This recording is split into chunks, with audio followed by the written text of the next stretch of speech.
भाइयों नमस्कार। भाइयों इस खेत में हमने आज रूटर चलवा दिया। इस खेत में सूखे में बुआई की थी हमने गन्ने की, और सूखे में बुआई करने के बाद हल्का हल्का पैर फिरवा दिया था पच्छी पर, लगभग 1 इंच मिट्टी पहुंच जाए जिससे।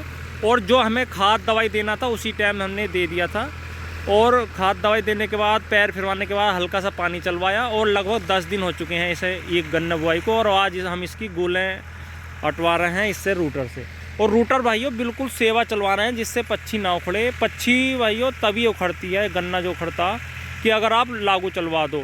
अगर कोई भाइयों सेवा पच्छी डली हुई है ऊपर ही तो भाइयों वो तो उखड़ जाती है, लेकिन अगर ज़्यादा पच्छी उखड़ेंगी तो भाइयों उससे नुकसान हो जाता है, फिर गन्ना भी सीधा ही जमता। कुछ किसान भाई सूखे में बुआई करने के बाद डबल पानी देते हैं, ट्रिपल पानी देते हैं, कई बार पानी लगाते हैं।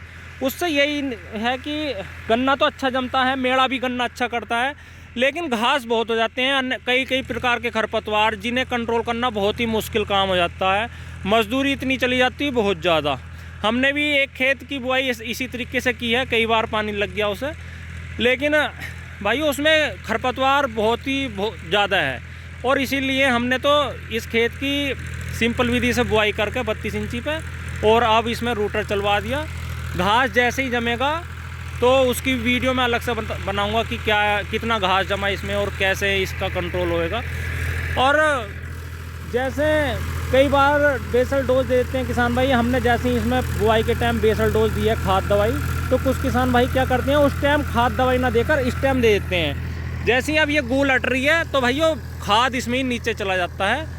और कुछ किसान भाई ऐसे भी करते हैं, और कुछ किसान भाई उस टाइम में दे देते हैं और इस टाइम भी। इतनी ज़्यादा लागत भी कुछ किसान लगा रहे हैं। तो भैया ज़्यादा लागत लगाने से भी कुछ फ़ायदा ना, बार बार NPK DAP दो और दवाइयाँ दो।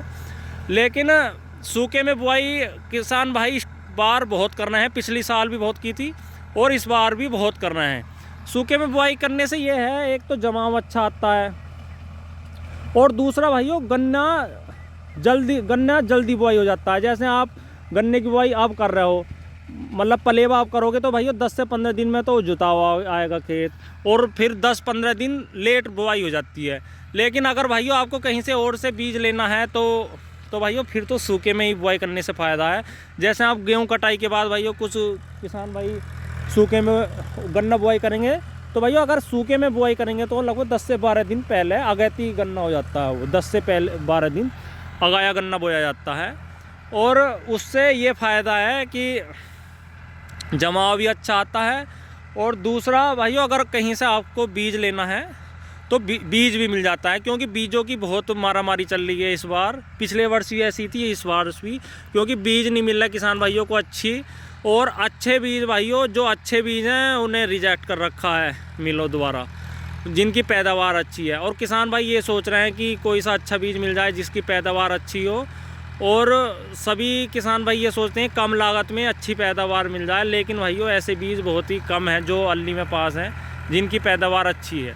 38 के जाने के बाद 0238 के जाने के बाद बहुत ही कम बीज हैं जो किसान हितकारी हैं, और जो किसान हितकारी बीज हैं वो रिजेक्ट कर रखे हैं। तो यहाँ पर सबसे ज़्यादा समस्या आ गई है। किसान भाई मेहनत खूब कर रहे हैं गन्ने में, लेकिन उपज इतनी नहीं मिल रही जितनी मिल जानी चाहिए। और अभी से ही फड़का आने लगा है, टॉप बोरर अभी से आने लगा है, स्प्रे चालू हो चुके हैं। तो आप खुद ही सोचो कितनी लागत इस हिसाब से आ जाएगी।